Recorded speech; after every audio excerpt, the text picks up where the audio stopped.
Welcome, dear friends, to the Crimson Academy's reading of the Advent of Divine Justice. In this section, we'll be reading paragraphs 63 through 73. Dearly beloved friends, I have attempted, in the beginning of these pages, to convey an idea of the glorious opportunities as well as the tremendous responsibilities which, as a result of the persecution of the far-flung faith of Baha'u'llah, now face the community of the American believers at so critical a stage in the formative period of their faith, and in so crucial an epoch in the world's history. I have dwelt sufficiently upon the character of the mission which in a not too distant future that community must, through the impelling force of circumstances, to arise and carry out. I have uttered the warning which I felt would be necessary to a clearer understanding and a better discharge of the tasks lying ahead of it. I have set forth and stressed as far as it was in my power those exalted and dynamic virtues, those lofty standards which, difficult as they are to attain, constitute nonetheless the essential requirements for the success of those tasks.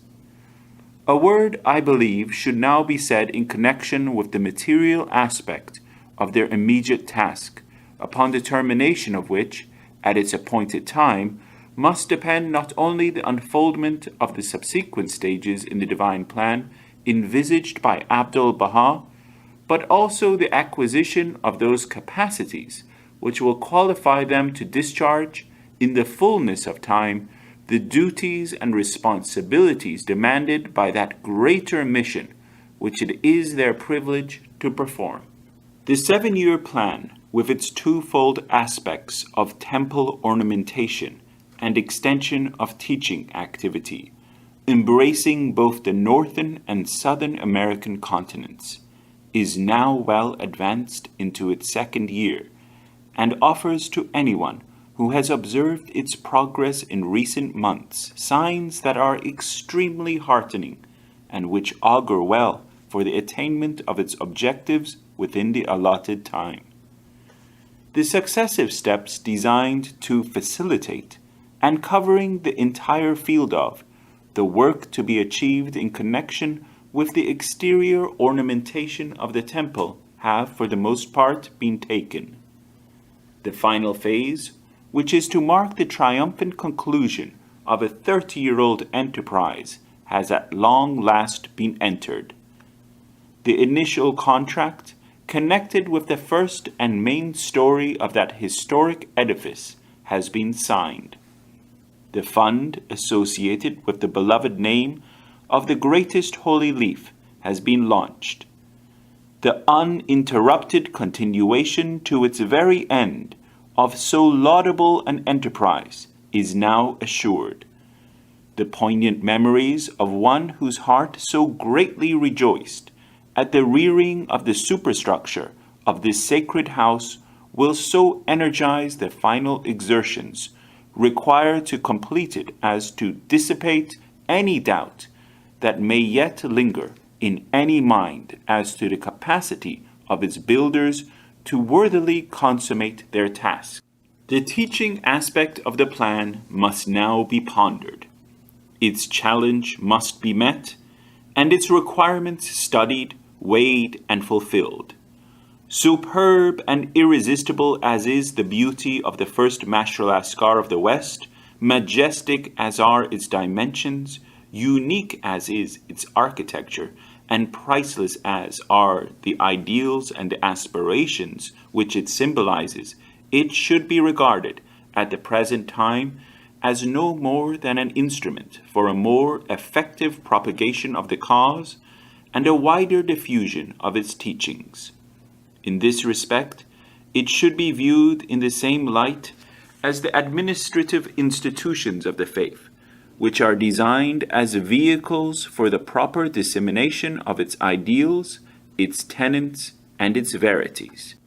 It is, therefore, to the teaching requirements of the 7-year plan that the community of the American believers must henceforth direct their careful and sustained attention. The entire community must, as one man, arise to fulfill them, to teach the cause of God, to proclaim its truths, to defend its interests, to demonstrate by words as well as by deeds its indispensability, its potency and universality, should at no time be regarded as the exclusive concern or sole privilege of Baha'i administrative institutions, be they assemblies or committees. All must participate, however humble their origin, however limited their experience, however restricted their means, however deficient their education, however pressing their cares and preoccupations, however unfavorable the environment in which they live. God, Baha'u'llah himself has unmistakably revealed, hath prescribed unto everyone the duty of teaching his cause. Say, he further has written, teach ye the cause of God, O people of Baha, for God hath prescribed unto everyone the duty of proclaiming his message, and regardeth it as the most meritorious of all deeds. A high and exalted position in the ranks of the community, conferring as it does on its holders certain privileges and prerogatives, no doubt invests him with a responsibility that he cannot honorably shirk in his duty to teach and promote the faith of God. It may at times, though not invariably, create greater opportunities and furnish better facilities to spread the knowledge of that faith, and to win supporters to its institutions. It does not, however, under any circumstances, necessarily carry with it the power of exercising greater influence on the minds and hearts of those to whom that faith is presented.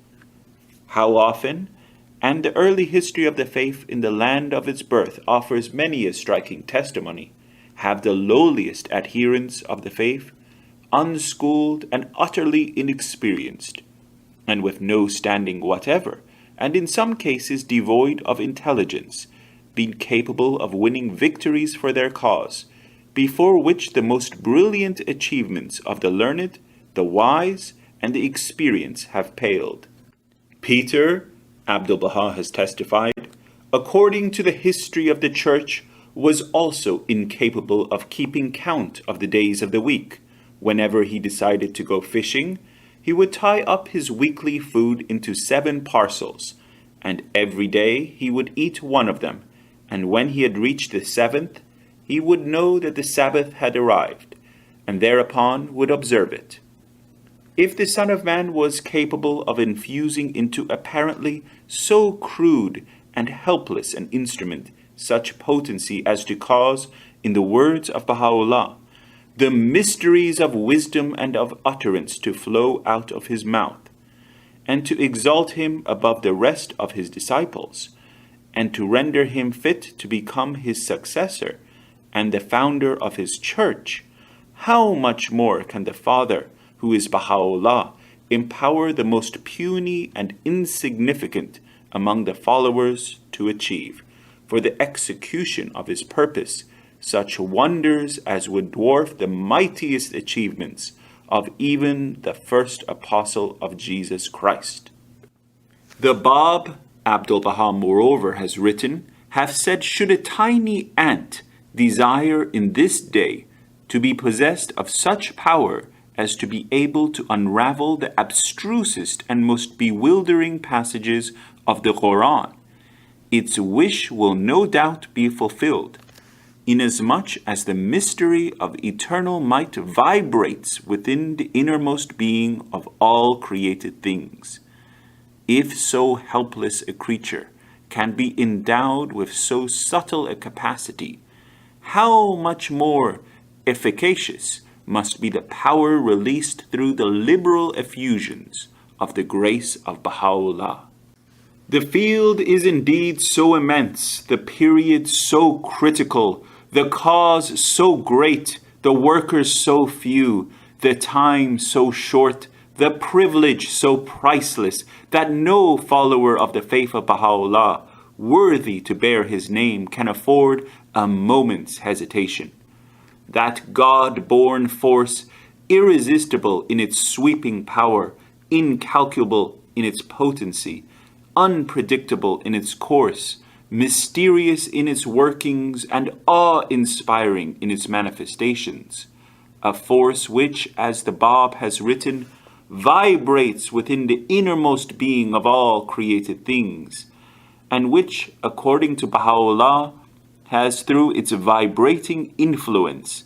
upset the equilibrium of the world and revolutionized its ordered life. Such a force, acting even as a two-edged sword, is under our very eyes, sundering on the one hand the age-old ties which for centuries have held together the fabric of civilized society, and is unloosing on the other the bonds that still fetter the infant, as yet unemancipated faith of Baha'u'llah. The undreamt of opportunities offered through the operation of this force, the American believers must now rise and fully and courageously exploit them. The holy realities of the concourse and high, writes Abdul Baha, yearn in this day, in the most exalted paradise, to return unto this world, so that they may be aided to render some service to the threshold of the Abha beauty, and arise to demonstrate their servitude to his sacred threshold. A world dimmed by the steadily dying out light of religion, heaving with the explosive forces of a blind and triumphant nationalism, scorched with the fires of pitiless persecution, whether racial or religious, deluded by the false theories and doctrines that threaten to supplant the worship of God and the sanctification of his laws, enervated by a rampant and brutal materialism, disintegrating through the corrosive influence of moral and spiritual decadence, and enmeshed in the coils of economic anarchy and strife. Such is the spectacle presented to men's eyes as a result of the sweeping changes which this revolutionizing force, as yet in the initial stage of its operation, is now producing in the life of the entire planet. So sad and moving a spectacle, bewildering as it must be to every observer unaware of the purposes, the prophecies and promises of Baha'u'llah, far from casting dismay into the hearts of his followers or paralyzing their efforts, cannot but deepen their faith and excite their enthusiastic eagerness to arise and display in the vast field traced for them by the pen of Abdul Baha their capacity to play their part in the work of universal redemption proclaimed by Baha'u'llah. Every instrument in the administrative machinery which, in the course of several years, they have so laboriously erected must be fully utilized and subordinated to the end for which it was created. The temple, that proud embodiment of so rare a spirit of self-sacrifice, must likewise be made to play its part and contribute its share to the teaching campaign designed to embrace the entire Western Hemisphere.